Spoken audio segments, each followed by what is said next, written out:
Clara Marsh arrived in Texas with $23,000 hidden beneath the false bottom of her trunk. It was enough money to buy a grand home in any eastern city. Yet when the stagecoach left her beside the Brennan homestead, she found 3 burned walls, a dead garden, and a scarred cowboy sitting alone in the ashes. Silas Brennan did not turn when she approached. His broad shoulders were covered by a sweat-soaked shirt, and strips of dirty cloth wrapped both hands. Behind him, black timbers pointed toward the sky. The stone chimney was the only part of the cabin still standing straight. "You should have stayed on that coach," he said. Clara placed her trunk in the dust. "I came to marry Silas Brennan." He finally faced her. The left side of his face was marked from his jaw to his temple. Thick burn scars pulled one corner of his mouth and narrowed his left eye. Clara had expected a lonely rancher. She had not expected a man who looked as if fire had followed him all his life. "You found him," Silas said, "but the letter was written before this happened." "When?" "3 weeks ago." Clara looked at the ruin again. "What started it?" "Lightning hit the roof." His answer came too quickly. She sensed there was more, but his cold stare warned her not to ask. Silas picked up her trunk. His wounded hands tightened around its leather handles, and blood appeared through the cloth. "I'll carry this back to the road. Another coach comes Friday." Clara caught the other handle. "Then you can leave it where it is." "I have no house." "You have a barn." "I have no money." "I can work." His scarred cheek tightened. "You don't understand. I cannot take a wife into this." Clara opened her trunk. She removed a cast-iron pot, seed packets, 2 tin plates, clean bandages, and a bottle of carbolic acid. Beneath her folded winter clothes rested the papers that proved how wealthy she truly was. She made certain Silas did not see them. "I crossed more than 1,000 miles, she said. "I will not run because the roof is gone." For the first time, something moved behind his hard expression. It was not relief. It looked more like fear. The barn had survived the fire, but only barely. Silas cleared a small tack room for her and hung canvas across its doorway. Clara made a bed from hay and spread her mother's wedding ring quilt over it. As she arranged her belongings, Silas stood beyond the canvas. "You should know how I got these scars," he said. Clara waited. "I was 7 when our barn caught fire. My little sister was trapped inside. I went after her." "You saved her?" "I carried her out." His voice weakened. "She died from fever that winter." Clara stepped through the canvas. Silas was staring toward the ruined cabin. "What was her name?" "Ruth." It was the first thing he had given her that was not anger or rejection. That evening, Clara cooked cornmeal and salt pork over an outdoor fire. They ate beside the barn while coyotes cried beyond the cottonwoods. Silas hardly touched his food. "My father built that cabin," he said. "He died in it this spring. Before he passed, he made me promise I would keep this land alive." Clara glanced at the black remains. "Then we rebuild." Silas looked at his bandaged hands. "With what?" She almost told him. $23,000. 3 buildings in Philadelphia. Investments her father had left behind. More wealth than Silas might earn in a lifetime. But she remembered James Henderson, the man who had promised to marry her before she discovered he wanted only her inheritance. She had come west because Silas's letters never asked about money. He had asked whether she could mend clothes, plant vegetables, endure dry summers, and stand beside a man when times turned cruel. Clara feared the truth would change the way he looked at her. "We rebuild with what we have," she answered. Before sunrise, axe blows woke her. Silas was already cutting apart the burned roof beams. His bandages hung loose, and fresh blood ran across the axe handle. Clara carried water and clean cloth to him. "Sit down. I have work. You also have hands you'll need tomorrow." He resisted until she took the axe from him. Then he sat on a charred beam and allowed her to clean his wounds. The carbolic acid burned. His jaw locked, but he did not pull away. When she finished, Clara dragged the first blackened board from the ruins. Silas watched her struggle. "You're a seamstress." "I still have arms." For the next 4 hours, They worked side by side. Clara's palms blistered. Ash covered her dress and darkened her face. Silas said nothing, but he began choosing lighter boards for her to carry. By noon, they uncovered the old stone foundation. Silas knelt and tested the mortar. It held. Clara rested her aching hand beside his. Then the fire did not take everything. Wagon wheels sounded along the road. 2 neighboring families arrived with food, tools, and a load of fresh pine. Silas rose at once. "I cannot pay for that lumber." Mr. Hadley climbed from the first wagon. Nobody asked for payment. "I don't take charity."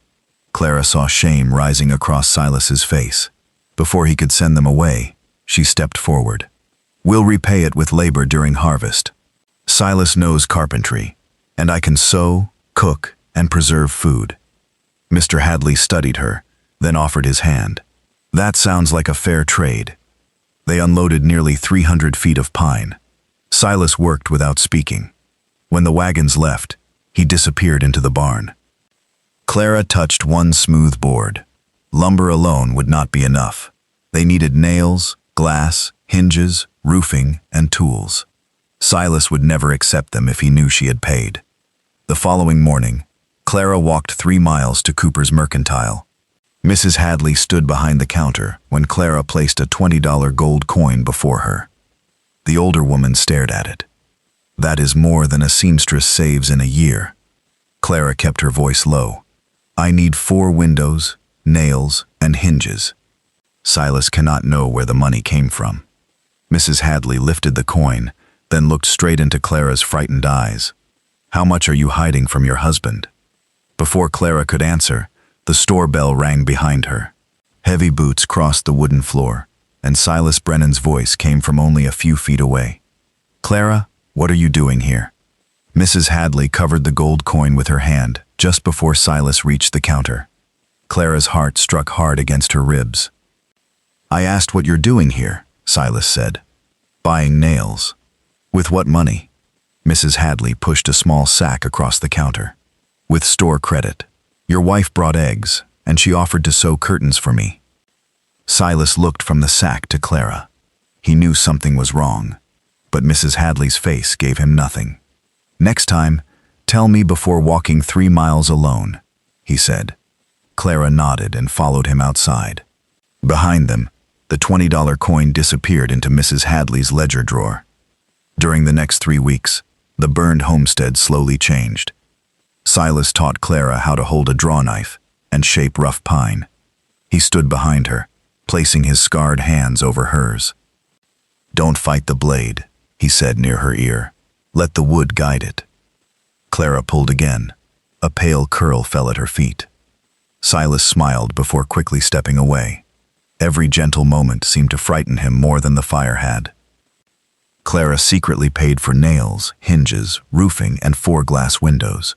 Mrs. Hadley marked each delivery as store credit. Silas accepted the supplies, but his questions grew sharper. When the windows arrived, he read the bill twice. "Paid in full," he said. "By who?" "Mrs. Hadley trusts us. She barely knows us. She knows you." Silas stared at Clara, waiting for something more.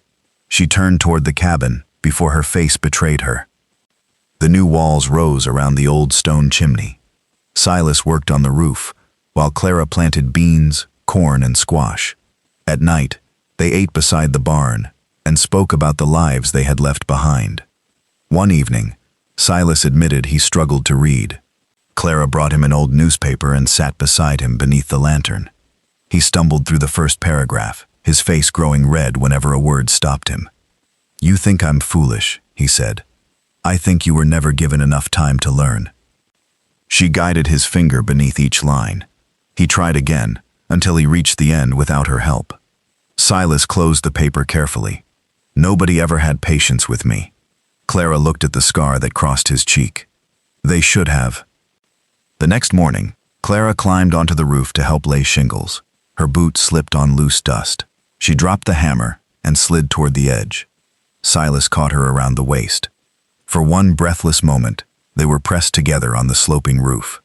His arm held her firmly while her fingers gripped his shirt. Their faces were only inches apart. "You hurt?" he asked. Clara shook her head.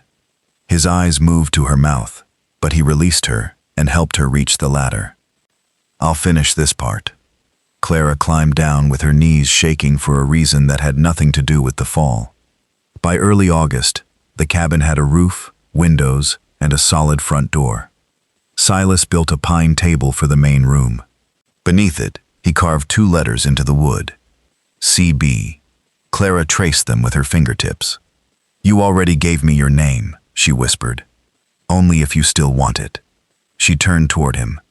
Silas looked ready for rejection, as if the scars had taught him never to expect tenderness.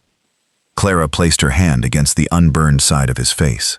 I came here for that name. I'm not leaving without it. He pulled her into his arms. The embrace was uncertain at first, then tighter. Clara rested her cheek against his chest and listened to the steady beat beneath his shirt. That Saturday, they attended a barn dance in town. Clara wore her best blue calico dress. Silas appeared in a clean white shirt, with his dark hair combed back. He stopped when he saw her. You look beautiful, he said. You look handsome. His hand rose toward his scar, but Clara took it before he could cover his face. They walked the 3 miles together. Lanterns hung from the barn rafters. Fiddle music filled the warm air, while boots struck the wooden floor. Townspeople watched the new couple enter, but Silas kept Clara's hand in his. During the dance, a wealthy rancher named Warren Cordell approached them. He needed a skilled carpenter to build a new barn. What would you charge? Cordell asked. Silas hesitated. $1 a day, Clara answered. You provide the materials. Cordell raised an eyebrow. That is a high wage. It is fair pay for good work. Cordell studied Silas, then offered his hand. Start Monday. Silas accepted. On the moonlit walk home, his steps seemed lighter. You made that deal before I could speak, he said. You would have asked for 75 cents. I might have. You are worth $1. He laughed softly and swung their joined hands between them. At the property line, they stopped and looked at the finished cabin. Moonlight shone in its new windows. It was small, but it stood strong against the Texas wind. Silas touched Clara's cheek. I never thought I'd have this again. She wanted to tell him everything. Instead, the truth stuck inside her throat. There's something you should know about my money. How much do you have? More than you think. Silas's hand lowered. How much, Clara? She remembered her former fiancé, James Henderson. He had promised love while secretly planning to use her inheritance to cover his gambling debts. After him, Clara could no longer tell whether a man wanted her or what belonged to her. If I tell you, everything may change. I'm not James Henderson. She looked up sharply. How do you know that name? You spoke it in your sleep. Clara stepped back. Silas waited, but she could not force out the number. I came because your letter never asked whether my family had money, she said. You wanted a woman who could work beside you. For once, I wanted someone to see me before seeing what I owned. I see you. You might not after tomorrow. Silas drew her against him. Then tell me tomorrow. He kissed her beneath the cottonwoods.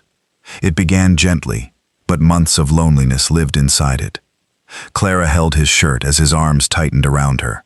For the first time since arriving, the burned land felt like home. They spent that night inside the cabin beneath her mother's quilt. When Clara woke the next morning, Silas was gone. She found him in the barn beside her open trunk. The brass lock had been broken. Bank papers, property deeds, and investment records covered the dirt. Silas held one statement in his trembling hand. $23,000, he said. Clara stopped in the doorway. His face had lost all color.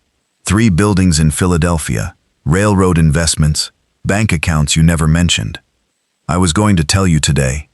After letting me believe we had nothing, we built that cabin together. No. He crushed the paper in his fist. I swung the hammer. You secretly bought everything. That does not make you less of a man. His scar pulled tight as he looked toward the home he had rebuilt with bleeding hands. To you, maybe. Silas reached deeper into the trunk, and found another set of papers. They contained plans for a medical clinic and an unsigned bank order for $11,000. His eyes rose slowly to hers. "What else have you been planning behind my back?" "A medical clinic," Clara said. "I plan to give $11,000 to build it." Silas stared at the papers as if they had struck him. "You plan to give away half your fortune without telling me?" "People are dying because the nearest doctor is 2 days away. That is not the point." "Then what is?" "The point is that nothing between us has been honest." His voice rose inside the barn. The cat fled through the open door. Clara stepped toward him, but he backed away. "You let me believe I was providing for my wife," he said. "Every morning, I worked until my hands bled. All that time, you could have bought 10 houses. The money bought wood. You built the house. With your money. With our hands." Silas threw the clinic plans onto the dirt. There is no hour in secrets. He walked outside and grabbed his hat. Clara followed him into the harsh morning light. "Where are you going?" "Cordell's ranch. You do not start until Monday." "I start today if he will have me." "Silas, please listen." He turned so quickly that she stopped. "Did you marry me because you wanted a husband, or because I looked like another broken thing your money could repair?" The words cut deeper than she expected. Clara's face lost color. "That is not why I stayed." "Then why did you choose a man with nothing?" "Because your letter was honest." Silas gave a bitter laugh. "Too bad your answer was not." He crossed the field without looking back. Clara watched until the cottonwoods swallowed him. For 3 days, Silas did not return. Clara milked the cow, gathered eggs, watered the garden, and slept alone in the house they had built together. Every object held some part of him. The shelves carried marks from his plane. The table bore her initials.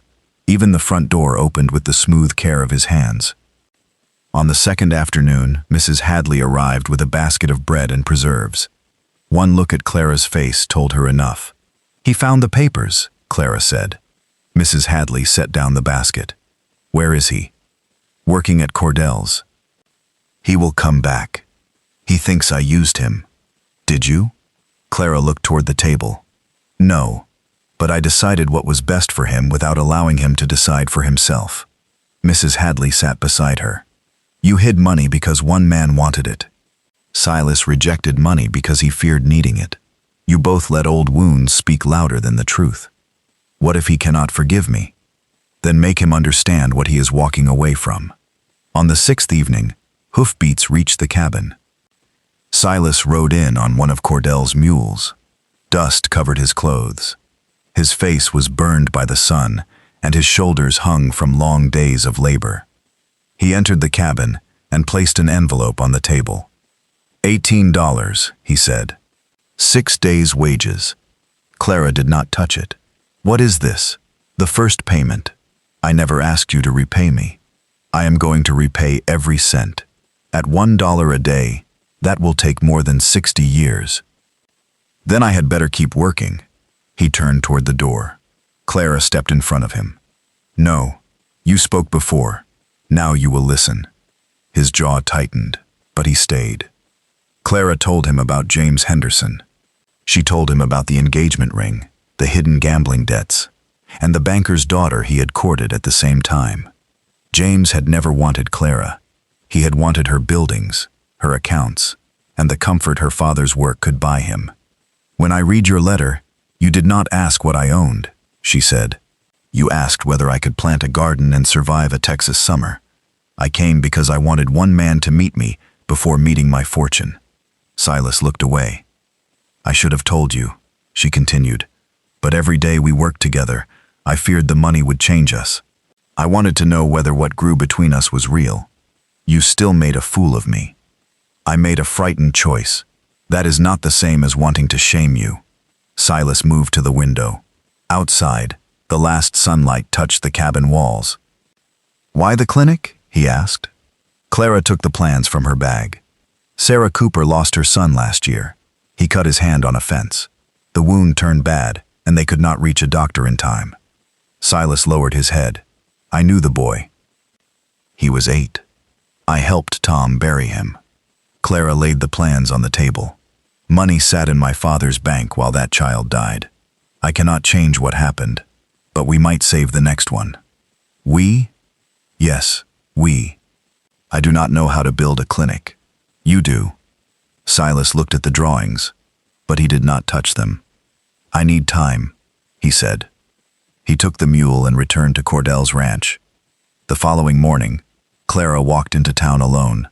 She met Mayor Peterson, Preacher Michaels, and 3 councilmen inside the town hall.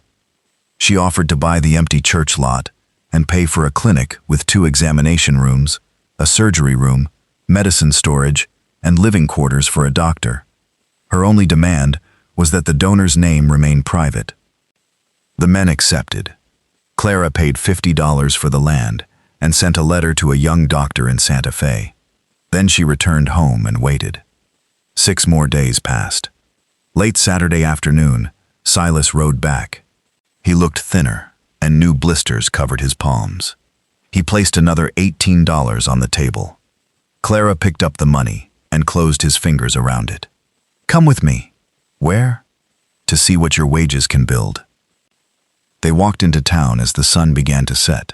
Clara stopped on the empty lot beside the church. White stakes marked a building 30 feet long and 20 feet wide. Silas studied the ground. You bought this? Yes. Without me. You were not there, but I am asking you now. She placed the clinic plans in his hands. Your $18 can buy medicine, she said. Your skill can turn this dirt into a place that saves lives. I have money, Silas, but I cannot make it useful without people like you. His hands shook around the papers. I wanted to be enough for you, he said. I wanted to give you something that came from me. You gave me a home. You gave me your name. You made a table and carved mine beneath it because you wanted me to belong. I still feel like I failed. Clara stepped closer. Then stop measuring yourself by what sits in my bank. Measure yourself by what your hands leave standing after you are gone. Silas looked across the empty lot. In his mind, bare dirt became walls, windows, and a room where a frightened mother might find help before it was too late. I cannot promise the shame will disappear, he said. I am not asking for a promise. I am asking for a partner. Silas finally took her hand. Tomorrow, we put the money in both our names, he said. No more yours and mine. Equal partners? Equal. He pressed his forehead against hers. Clara closed her eyes as his scar touched her skin. Then Silas looked back at the marked ground and tightened his hand around the plans. We start building at sunrise.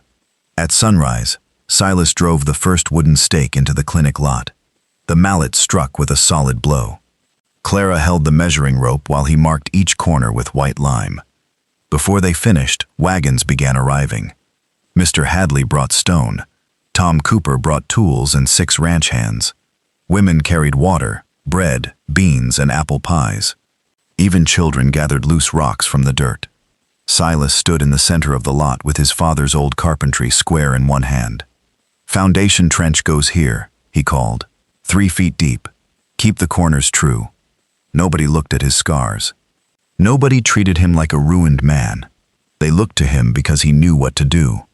Clara watched from across the lot. When their eyes met, Silas gave her a small nod. They were building together again. That afternoon, they visited the bank. Clara placed her account papers before the manager. We want everything moved into one account, she said. The manager adjusted his spectacles. $23,000? In both our names, Silas answered. Equal ownership. The man looked at Silas's dusty clothes and scarred face. Mr. Brennan, do you understand the amount involved? Silas placed his rough hand over Clara's. I understand that it belongs to both of us.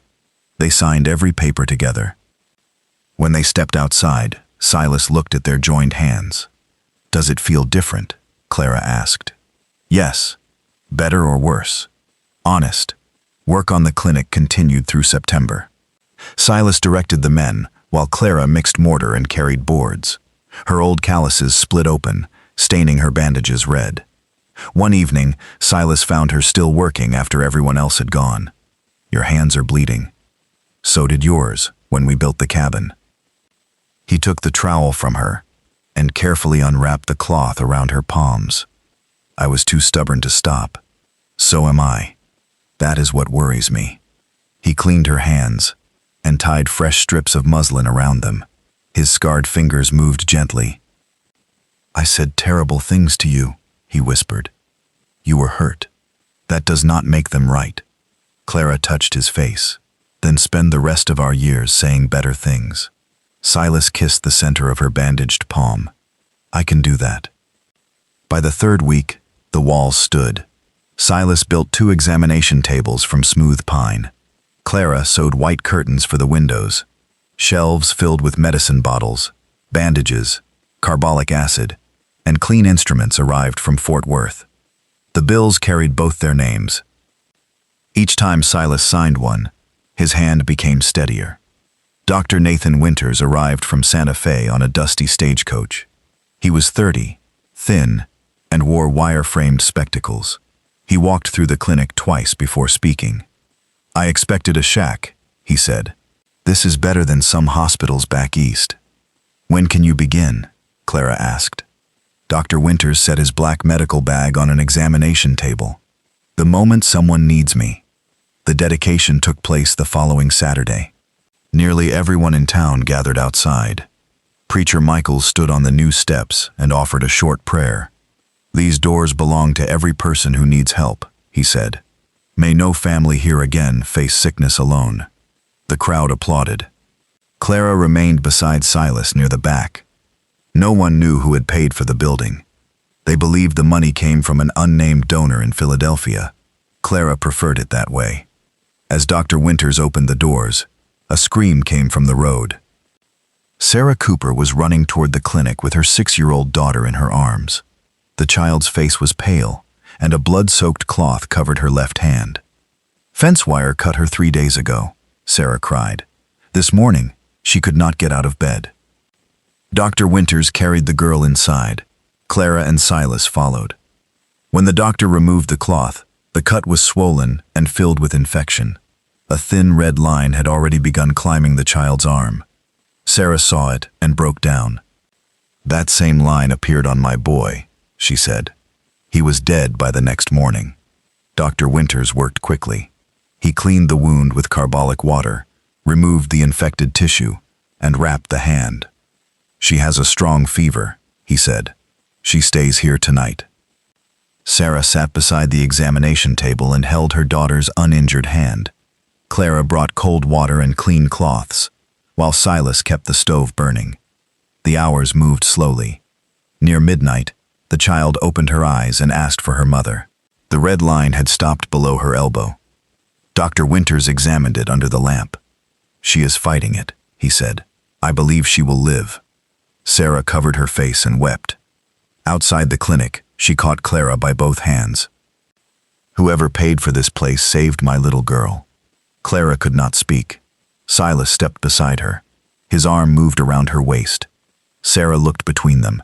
Something in her face suggested she understood, but she did not ask. On the walk home, moonlight covered the road. Clara leaned against Silas as they passed the cottonwoods. "You saw her," Clara said. "That child is alive, because the clinic was ready." Silas looked down at his hands. "That is what your money bought." "Our money?" He nodded. "Our money." The rebuilt cabin glowed ahead of them. Smoke rose from the stone chimney that had survived the fire. The garden was heavy with beans and squash, and the porch Silas had built waited beneath the stars. They sat together on the wooden bench. Silas removed an old silver pocket watch from his coat. It had belonged to his father. The hands had remained frozen at 3:47 since the moment Samuel Brennan died. "I stopped winding it after the funeral," Silas said. It felt wrong for time to keep moving when he could not. He turned the small crown. Once, twice. Then the watch began to tick. Silas held it to his ear. His eyes closed as the tiny mechanism came alive in his palm. "What changed?" Clara asked. "I finally understood that keeping his land alive did not mean keeping everything the way he left it." He placed the watch between them. Clara rested her head against his shoulder. After a moment, her hand moved toward her stomach. Silas noticed. "You think there might be a child? It is too soon to know." He covered her hand with his. "Are you afraid?" "Yes." "So am I." Clara looked toward the cabin they had raised from blackened wood and broken stone. "We will manage." "Together," Silas said. The word no longer sounded like a hope. It sounded like a fact. He kissed her beneath the Texas stars. The watch ticked beside them, while lamplight shone through the windows of their finished home. Months earlier, Clara had arrived carrying a fortune she feared would ruin every chance of being loved. Silas had waited among the ashes, certain his scars and failures had made him unworthy of a wife. Now his arm held her close, while their home stood behind them, and the clinic's white windows glowed in the distance. The old watch continued moving forward, one steady second at a time.